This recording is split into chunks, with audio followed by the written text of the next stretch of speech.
Let's say good morning to everybody on this auspicious occasion. Introduce ourselves, Rabbi Amiel Wohl, and I'm Judge Sam Fredman.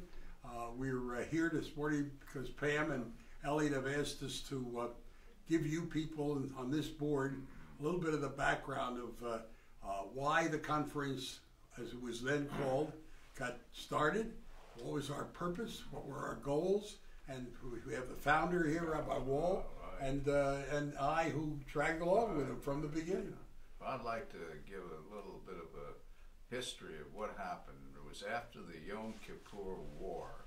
The Yom Kippur War showed how fragile Israel was really to sudden attack, and how disorganized we were, with every town and every synagogue, every organization reacting separately, a lot of overlap, and not too much strength in the activity that was being offered. So it seemed to me that it would be a good idea to organize an Israel Action Committee in which every congregation, hopefully, and every Jewish organization would send a representative so that we could take counsel together. And at the same time, the Westchester Board of Rabbis was trying very hard to unify the community, and the Federation of Jewish Philanthropies, together with the... Can I interrupt then? Yeah, because sure, people in this room won't know there were two separate organizations at that time. One was called UJA, and one was called Federation of Jewish Philanthropies.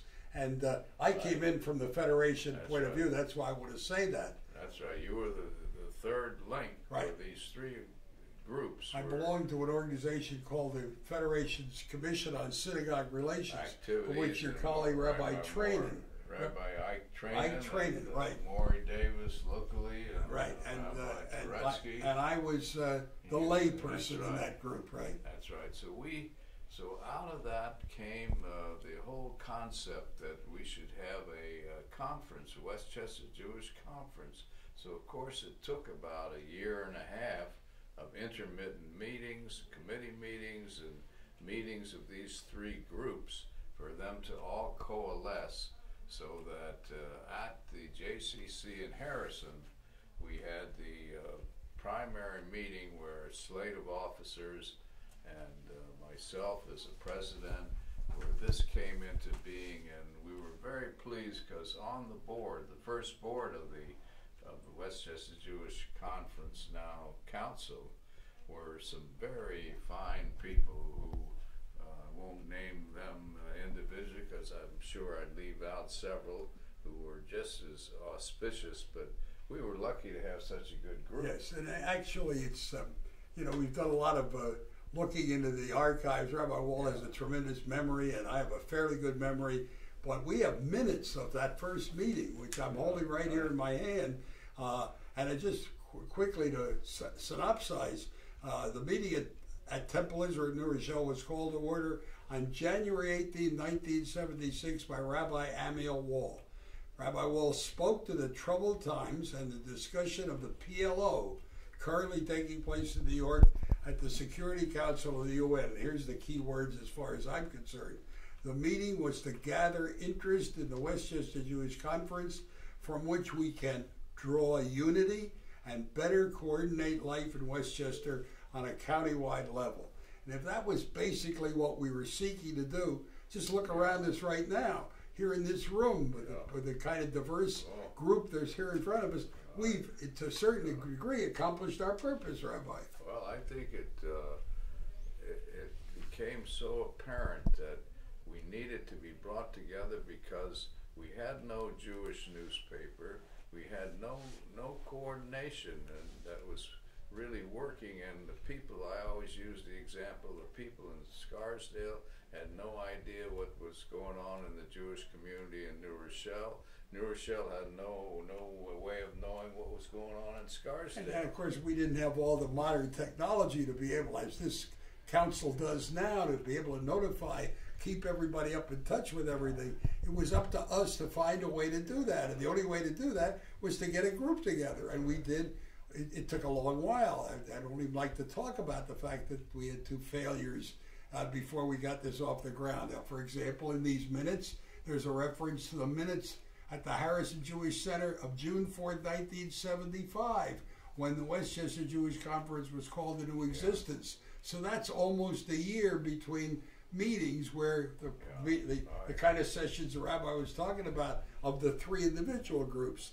And, you know, nobody wanted to give up autonomy in those days. That was very difficult. Well, I think that Westchester was viewed as a satellite of New York City, not an entity of itself. Good Each point. little community thought itself to be separate, and the only one working on such an activity or such an event or such a cause was they didn't know about unifying, and we really had to get out of being a shadow of New York City, and we had to get full status.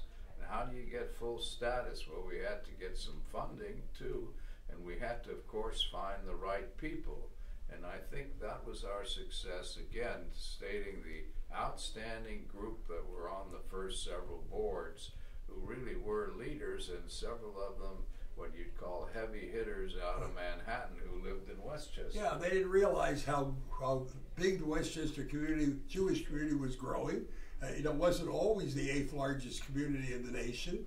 Didn't have all today there are 149, 151 groups out here that you all are representing. Well, we were talking, when we got very big, we weren't able to reaching 100. So we're so pleased to be able to be here this morning in this fashion. We're hearing and talking to you this way, so you'll get some concept of where the baby came from and what it became. And we had a grandiose conception. This is why we call it Westchester Jewish Conference, that we would actually get the people together in conference to vote on important issues and to learn about important issues. That every entity, congregation, organization would send delegates to an assembly. Assembly, right. And the assembly would act on different matters. In other words, if somehow the kosher caterers were calling themselves kosher and they were not kosher, well, we would discuss it.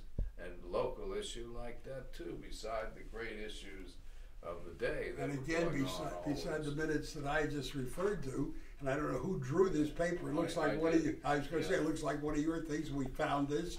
Here are the tasks, the original tasks for implementation. And I looked down here this morning to say to you people, have we accomplished them? 1, use of office and staff to serve as a centralizing point for information and coordination of projects. And look at our office and staff now and how well we're doing. 2, collect demographic data and statistics to be used by conference membership, conference authorizing publications. And have we accomplished that? Have we gone on the road to that? 3, cooperate with non-Jewish organizations and persons in Westchester County. One of the things we'll talk about this morning is the diversity breakfast, which is coming up in 2 weeks, and we're accomplishing that. 4, gather and disseminate materials and resources on issues of Jewish concern to appropriate persons and organizations responsible for the education of public and private school and college students in Westchester County. And you can point to all the Hebrew schools and all the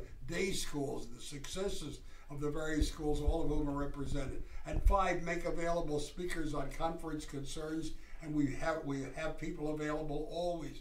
All you have to do is ask for it. So I think in summation, Rabbi, we've accomplished a great many of the purposes for which we started. Doesn't mean these people sitting out in this room are free to not do anything further, because there's always room for improvement. And you referred to the wonderful people at the beginning. We've had a lot of them, lay people, and our various staffs, the people who've been our executive directors and assistant executive directors, the people who've worked so hard to get us to this day. Right. Well, that's it. It's people power, people being brought together for an ideal.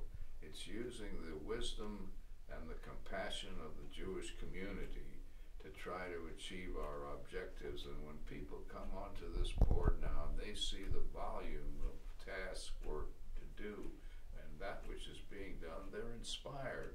And people really look to the conference, the council, I mean. It's hard for us to say it. It used to cost us a quarter when we said the wrong word. We're going to give up the rostrum here now because this is a working meeting. We've just introduced the subject to you, and thank you so very much for giving us the time.